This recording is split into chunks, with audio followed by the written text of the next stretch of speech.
This is Coach Jason Ballard, and I'm a business wingman. Over the years, I've learned a lot from working in our family construction business, serving as a senior officer in the United States Air Force, and running 12 different organizations around the world. Many people helped me get to where I am today, and it's my mission in life to serve as a personal wingman to others. That's what this podcast is all about, providing knowledge, tools, resources, and mentorship to help people soar to their highest altitude.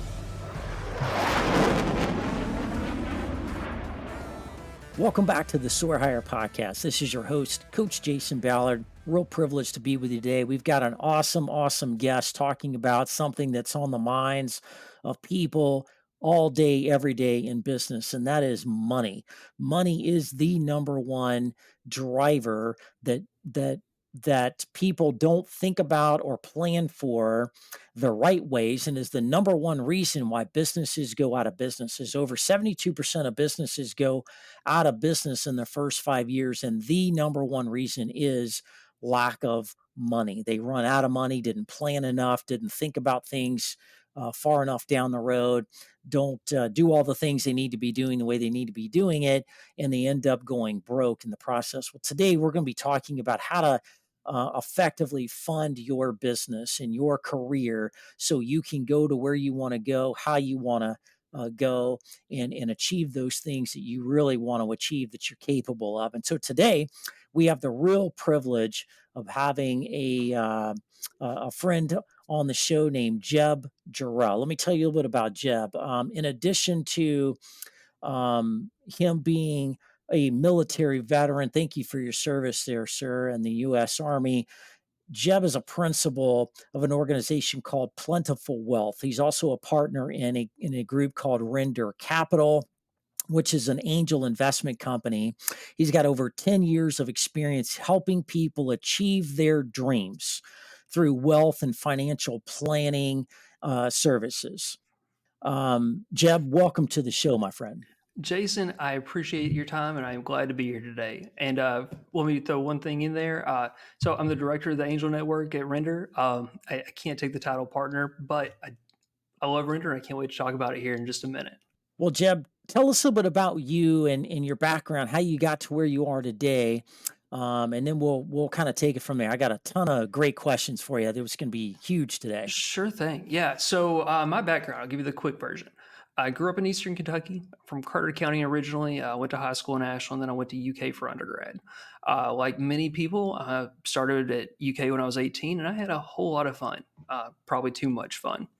So after 3 years, I said, I need to take a little bit of a break and kind of figure out what am I going to do with the rest of my life, because I just wasn't mature enough to be there. So that's where the Army came in. I spent 3 years in the Army, learned how to speak Arabic, sat at a desk a lot, and realized that I kind of enjoyed a desk job. So as I was getting out, I knew I had to go back and finish my education. And I also discovered that I really enjoyed economics. So I thought, how do I put those two together? I was looking for internships, I was looking for jobs back in Lexington, and I ran across a financial planning firm, Spectrum Financial Alliance there in Lexington, well, Nicholasville, and applied for a job. So I left Monterey, California on Thursday at noon, rolled into Lexington Saturday about midnight, and then Monday morning at 8 o'clock, I actually had a job interview at that firm. And they were nice enough. It was two Air Force veterans. They were nice enough to take a shot on me, because let's be real, I had no idea what I was talking about at that point. I didn't know what, when you could start taking distributions from your IRA. I barely knew what an IRA was at that point. But I had a great internship there, and now 10 years later, I'm still in the field. I love what I do, and I know a lot more than I did then. So from there, I worked at Merrill Lynch, worked at Ameriprise for a couple of years until I actually launched my firm, Plentiful Wealth, about 3 years ago, or 2.5 years ago. And, we're a kind of a boutique wealth management firm. We really just focus on retirement. People who are 2 to 3 years away from retirement, how do we make that transition easier? Because it's kind of a scary thing. You only go through it once if you do it right. And we're here to guide you through that. The other part to what I do is, and you mentioned this, the Render Angel Network. So Render Capital is a venture firm here in town, here in Louisville, and they invest in early stage startups. And one of the things that when they were looking at the startup ecosystem, they saw kind of a hole in the ecosystem that you have the really early stage money, which is essentially just founders' money, family and friends, just putting enough money in to get things started, form the company, get the idea. And then you have venture capital firms that want to come in, once you already have a product built and you can show traction. But there's kind of a hole there where the angels come in. And so that's where we come from. That's where we come in. As the Angel Network, we connect entrepreneurs, startup founders with opportunities, or sorry, with investors. We connect investors with opportunities. And so overall, that's where I'm at. That's what I do. That's my background. That's awesome, man. You're doing some amazing things out there. And, by the way, you can never go wrong with hanging out with Air Force people. I can truly attest to that myself, being one myself. No, I'm just kidding. But no, y- they liked you and they wanted you in that firm because they saw leadership, they saw intelligence, they saw work ethic, they saw humility and hunger, which are all entrepreneurial kind of spirit things that make people successful. Certainly in your line of work. So let's break this down a little bit, Jeb. If I'm a business owner and got an idea about some products and services and I got a little bit of money in the bank, I bootstrap some things and I, kind of figure out a logo, figure out a name, and I kind of file at the state and get an EIN with the federal government. And I kind of, quote unquote, start a business. But yet I'm like, oh my gosh, there's a lot to this I didn't think of. I'm going to need some seed money. I'm going to need maybe some more funding around this, at least early on, to kind of push me over the edge. Like, what are the options? I think people are really overwhelmed by funding and what else, seed money, what's seed A, what's seed B. There's private equity, there's venture capital, there's all these different categories of things. Like, break that down and explain what each of those are and who's kind of like best suited for that, and just kind of define the financial funding sector a little bit for us. Totally. And you're absolutely right. It is a huge ecosystem. Honestly, it's one of those things where until you really get into it, you never know how much you don't know. That's over the last couple of years, since the deeper I get, the more I realize, like, I didn't know that existed. That's kind of cool. So, to your question about, where do you start? It really comes down to looking at your business plan. And I really would say start by looking at your business plan and figuring out what is the realistic number that you need to get off the ground. And then from that, also, how much growth will that get you? So, if you're building a product, right, then maybe you need money to go ahead and build out prototypes. Once you have prototypes, you can take those, you can send them out for review, you can start getting some, not necessarily revenue, but you can get some people talking about it and you can start marketing it. And then you can also get feedback. You can use that, maybe some revenue if you sell the prototypes, to go ahead and launch the full run.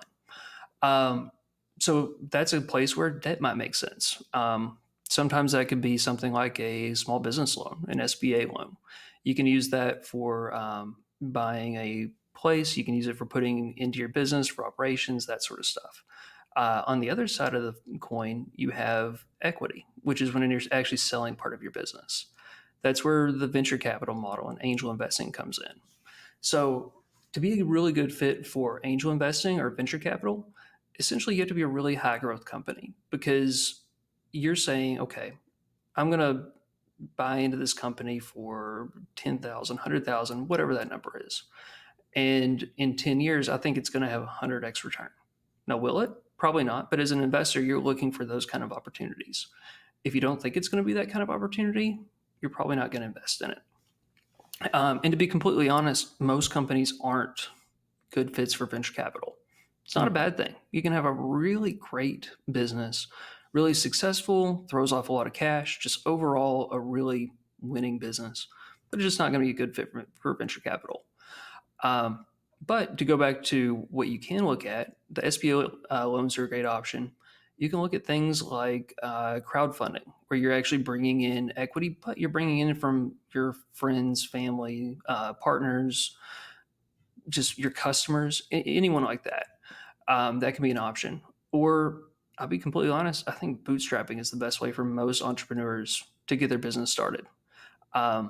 Get it to the point where you can really show that you have traction, you have some revenue, and you can show that you have a market. And once you have that, then you can go to the bank. Then you can go and actually take out loans.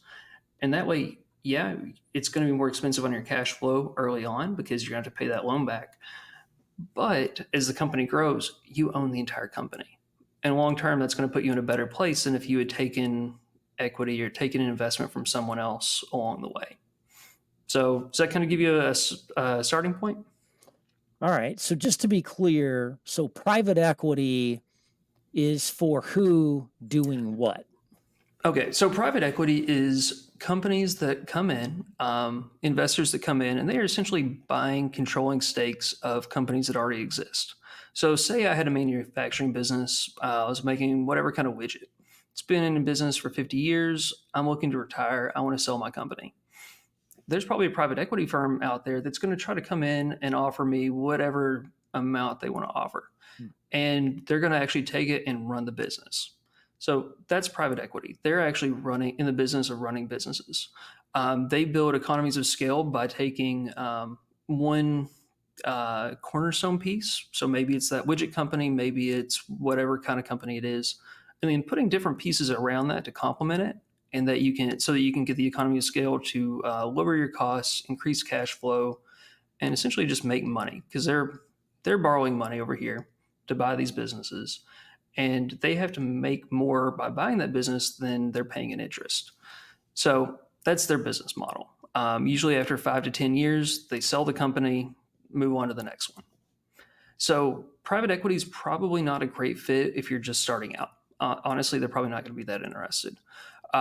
In reality, private equity is more so for a mature business that is looking for an exit. So over the last couple of years, we've seen private equity move into a lot of different spaces. Dental offices have actually been a really big one because they're saying, hey, we can go ahead and get this economy of scale and buy up dental practices all over. Because up until 2 years ago, money was cheap. They could borrow it next to nothing, buy those practices, roll them up, modernize them, put them all in the same billing software, scheduling software, all that sort of stuff, and then sell it. And it was a cash flow. It would cash flow really well. So that's what private equity companies are looking for. Yeah, most people I don't think are a good fit for that, and unless you're looking to be bought up. You're right. The healthcare market, whether they're, general practice, doctors, clinics, dental offices, even, legal firms, are kind of ripe for those kind of things. The interesting thing about private equity that I've learned is that private equity, they usually have their own leadership. They'll usually come in Mhm. and put their own people, at least the leadership folks, in place that they know can grow and scale. They've done this a few times. They know exactly how to focus and how to implement these proven systems and strategies. And they usually can do it a lot faster than, somebody doing it on their own. Or they'll go out and hire people like me, like a coach, to work with a leader or a couple of the leaders in the company on a very, aggressive schedule of doing things in the company. So I've been pulled into a number of situations that way myself, especially with private equity, where they're like, yeah, the leader's good enough. We don't need to come in there and fire them and replace them. They're good, but we do need some accountability here. We do need, kind of a disinterested party come in and really make sure we're doing the right things every day in executing things, and having a coach in there just makes a lot of sense. So, um, Absolutely. So that's one of the things you see. So a lot of times after a private equity firm buys out a company, you'll hear everyone's dreaded least favorite word, synergies, because it comes down to cost cutting, right? So yep, that's one of the ways that often that they do it is they will come in, they figure out, okay, where can we reduce headcount? Where can we boost the bottom line? Essentially, keep the same top line. We don't necessarily have to change revenue, but if we can change our expenses and keep the same top line, that's a win. That looks good for us. So yeah, it's always interesting to see how that works, and it makes sense that they're bringing in a coach to be able to make the current leaders better. I mean, yeah. that's a big benefit. Yeah, yeah, with the right kind of coach in there that's, very open, honest, and transparent. That's a driver that really knows how to take companies through these types of transitions, and can really hit the throttle and motivate them, and be in the trenches with them, be accountable with them. Man, that can make a world of difference for sure. Totally. That Now, accountability is so key. well, you have to be a high performing team. I was watching football. Obviously, the NFL kicked off this week, and then college football. This is, I think, we're in week 2 of college football. You know, my goodness, man, the teams that are strong, that are really, really highly motivated, and achieving high levels of excellence, are really the most accountable teams. I mean, they hold each other accountable, and that's really, really critical. Well, let's go Totally. back. Let's go into like the venture capital. So that's kind of the private equity. Kind of break down the venture capital. How does that different than private equity? And at what stage would people, be more ready for that? And, Mhm. and what are the kind of the pros and cons of that, if I was Sure. considering that? Yeah. So, to be honest, venture capital is a form of private equity because at the end of the day, you're still coming in using capital to buy a portion of that company. Yep. Usually, the way it works is, for instance, we have plenty of companies that come pitch for us at render at the through the Angel Network. Typically, they're coming in. They're going to say, "We're raising 500,000 or a million, whatever that number is," and we're essentially giving up 10% of our company to do that, or 20, somewhere in Kind of that like being on range. Shark Tank or something, right? That's Yeah. exactly what it looks like. Except for, I'm not Mark Cuban and we're not throwing out offers right there, but it's the same idea that they're coming in, they're pitching their company, and they're trying to convince us as investors, this is why that we can be the next Facebook, we can be the next Google, we can be the next billion-dollar unicorn or $10 billion decacorn, whichever people are going after these days. And that's the kind of investment that people are looking for when they're making these early stage venture capital investments. They don't want to make a 2x return. Um, it's very odd. It's even odd to me. I'm a financial planner by day job, so I'm used to being pretty conservative with my clients' money because it's their pot of money. I don't ever want to sit across from someone and say, "Hey, I just lost you," whatever. That's a scary, scary conversation. Whereas in venture capital, it's almost like, to use a baseball analogy, you're trying to either hit a home run or you're trying to strike out. You're not trying to hit Hmm. doubles or singles. Whereas my typical mindset's the exact opposite. I'm not trying to hit a home run. I just want to hit doubles and singles. I'm happy with that.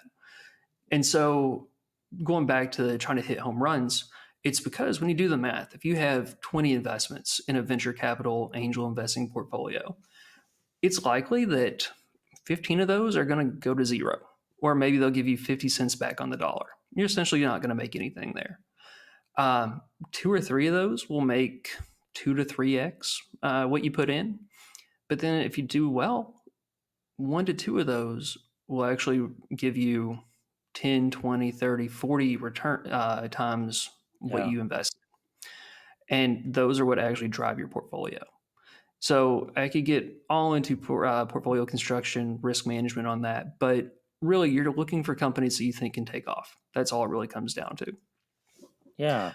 On the business owner side, you're saying, okay, I have a product. Usually, it's going to be a service of some kind or a scalable product. So it could be software is a really big area for venture capital. Essentially, they might need money to build out their product. Maybe I'm trying to think of a good example. Say I had a widget that is it's like Uber, whatever. I've already built out the product, but now I need money to go ahead and actually get users, whether that's go out and market, bring on new customer service reps, to bring on drivers, whatever that looks like. That's where venture capital comes in. Venture capitalists will look and say, you know what? I see your traction. I see that you have a little bit of revenue, but I see that your growth numbers are really good. You're growing 30% month over month. I mean, we're talking Hmm. fast growth. Yeah. Um, that you have your payback on marketing dollars is 6 months to a year. And so, seeing great metrics, you're like, okay, yeah, I'll give you this money, and you can go ahead and take that, and you can grow into it. And essentially, it's when you mentioned seed, Series A, Series B, on down the line. That's just a way of de-risking. So you kind of know what you're looking at, right? So typically, the different timeframes go pre-seed, seed, Series A, B, C, on down the line to typically C or D, but sometimes they'll get up to like G.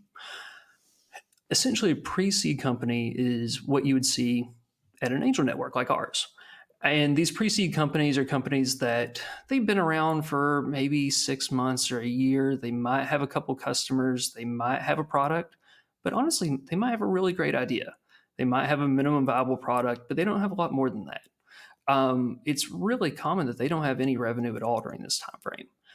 They're looking for investors to come in, and if it's a pretty technical platform, say you wanted to build out whatever that software platform is, that might cost 50, 100, 250,000. If you need to build out the software, you need to build out an app to go with it, hire a dev team to do all this, have server space through AWS, all that stuff. So you need to raise 250,000, maybe half a million to build it out, to be able to hire the customer service reps, to hire product managers, to hire all the people that you need to be able to handle that. So that's where we come in. That's where angels come in. um, that's where you're saying, hey, I think in the next 18 months to 2 years, with this investment, we can get to $1 million of annual recurring revenue, whatever that number ends up looking like. And really, I said it's a way of kind of reducing your risk, because you're actually making the investments based on what that next milestone is. So you're saying, I'm going to give you X amount of money to get you to that next milestone. If it's $1 million in annual revenue, I'm going to give you from there, then I'm going to give you more money to get to that next milestone. Instead of just saying, hey, you know what? I'm going to give you a huge check right now Yep. and hope you don't blow it. So again, the companies that are really good fits for this are ones that, frankly, they're typically going to know um, that they're built to scale. Most people aren't building these kind of companies. I'm not. I mean, as a financial planning firm, I don't want to be the next Goldman Sachs. Like, that's a whole different outlook. But if you're building something that has the ability to scale, then that going in, and you know that you're going to have to probably raise money to hit that. Um, I would caution people, though, that when you look, if you want to get scientific about it or analytical, it goes into what's called the cost of capital. Over the course of your company, which is going to be cheaper for you as the entrepreneur and as the owner? Is it going to be taking a loan and maybe you're going to pay 8 or 10% on the money, or is it going to be actually selling your firm, diluting your ownership, and owning less? And typically, it's going to be more expensive to sell part of your company. Now, it doesn't necessarily feel like that up front, because you get that money and it's kind of like a sugar high that you can use to grow your company. Um, but long term, if you're selling, every time you have a new funding round, you're essentially giving up a portion of your company, usually by 10 to 20% each time.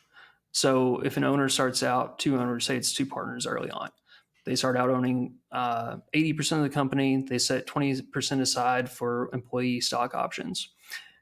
Every round after that, their 80% is going to be reduced by another 10%. It's going to be proportional, but it's still going to go down. So should you look for angel funding? Should you look for venture capital? Uh, don't do it if it's not for the right reason. I think over the last couple of years, since 2017 or 2018, we're in this place where it's become a badge of honor to raise a Series A. And that's awesome. I understand that. And people brag about, yeah, I raised XYZ amount of money. And that's awesome. It sounds great. But at the end of the day, as a business owner, you need to focus on building a sustainable business, whether that's a small business that provides for you and your family and can grow. That's awesome. If that's something that's going to grow huge and can be the next Google, also awesome. But you just need to know what you're building as you go into it, and really planning what kind of capital you're going after, what kind of capital you're going to leverage into that growth. Plan it accordingly. Wow, Jeb, man, thank you for breaking that down. And I think you did that so eloquently. I think people kind of get an idea of where that is. So if you're out there and you're in business and you're thinking about starting a business and you're kind of wondering, what are the options out there? Well, you got, many, maybe start with the SBA. They've got a lot of really great programs out there to help especially startups and new businesses, right? Because the government incentivizes people to start new businesses because eventually they hire people. And when they hire people, those people are paying, income tax, which is the highest tax bracket of tax dollars which they can get. It's not corporate taxes, right?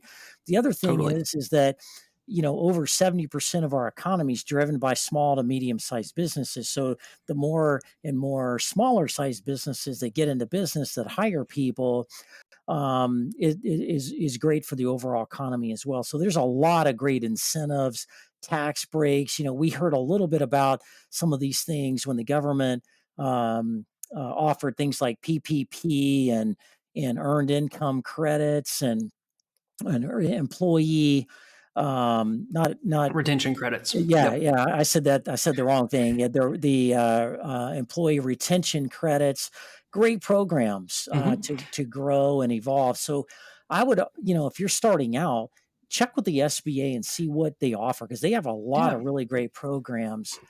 And let Um, me throw a couple Go ahead, resources in Jeb. here. I should have mentioned these earlier. Sorry, I apologize for cutting in. But a couple things you probably should know that if you're starting a business, there are some really great free mentors out there to help you out. Small Business Development Center is at the top of the list. They're going to help you out. They can help you building your business plan from the ground up. They can also help you with your projections because if you're going to go to a bank or if you're going to go to an angel network, you're going to need the projections to be able to show this is how we intend to either pay the money back or make money because it's always important. Next up is Score. Don't ask me what it stands for, but if you Google Score Business Mentors, it'll pop up. And it's a volunteer organization, but they're really going to be able to help you out as well.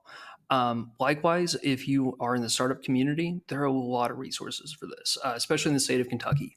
We have some really great ones like Amplify. It's our local, and I'm going to butcher saying this, entrepreneurial support organization. I never can say that word. So our ESOs, the state of Kentucky is broken down into 6 or 7 regions. Lexington, Northern Kentucky, Eastern Kentucky, Western Kentucky, and then Southern Kentucky, and then Louisville.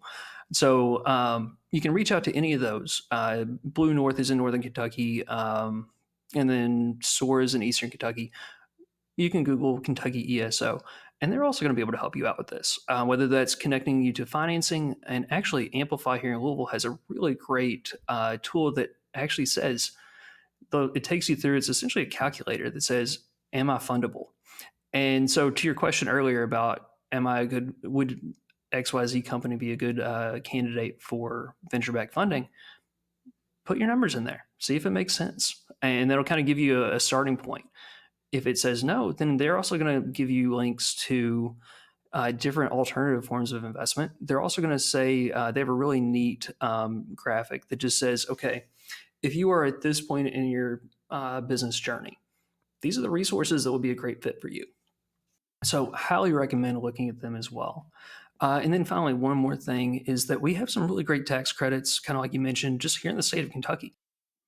If you're a startup here in the state of Kentucky, we have the Angel Investor Tax Credit, which can be up to 25% as a tax credit, not a tax deduction. So, say I'm started a company here in the state, it's a startup, and I'm bringing in investors. If an investor invests $100,000 and my company qualified for it, they're going to get a deduction a tax credit for $25,000 on their state tax credit or state taxes in year one. That's a pretty big way to de-risk your investments. That's awesome. Well, you talked a lot about Kentucky and in this area, but all states, most of the states that I'm familiar with, they have various types of programs, some incentives on the state and Mhm. local levels to again drive and sponsor entrepreneurism and people taking their good ideas, products and services to market, hiring people, driving the unemployment rates lower and lower. Like it's a give situation. It's a win-win situation, right? And so check into your local SBA. There's Score. Those are in all of the major states in the United States of America. That can be a free resource. They're funded by the federal government and your taxpayer dollars, and they're really good. You can also, call folks that are business coaches, business executive coaches, those kind of things. Those folks know a lot about these types of topics. Most of them do, especially if you're talking to a business coach. Life coaches and some of these other kind of coaches, not so much. But if you're talking to a dedicated business coach, then yeah, they're going to know and have access to these kind of resources that can help and guide and direct you as well. Um, Jeb, thank you so much, man. We're running out of time for today's episode. I feel like we just kind of got started. Maybe we'll bring you back on for another in-depth episode and really crank into these things. But thank you so much for your time. Thanks for all that you're doing. Hey, Thanks for your thank service to you. your country of helping people really achieve their dreams. Give them hope that the things that they're thinking about and are doing matter and are important and can make a difference in the world. And so thank you for all of that. Jeb, if folks want to learn more, want to connect with you on a lot of the things we talked about today, what's the best way to get a hold of you? Yeah, the easiest way to get a hold of me is just to go to plentifulwealth.com. You can go on there, click the schedule a meeting, schedule a call. Always happy to chat. My email's on there as well. Awesome. We're going to put all of Jeb's contact information in the show notes as we always do. Make it easy for folks. Plentifulwealth.com. Jeb Jarrell, great Army veteran, doing some just amazing things out there in the world. We talked a little bit about that today. So thank you again for being on the show. Folks, you don't want to miss next week's show. Next week, we're going to be talking about the power of storytelling and how to better connect with people in order to grow your business and achieve bigger and better things through those types of relationships and connections. So you don't want to miss that. Hope you all have a great week.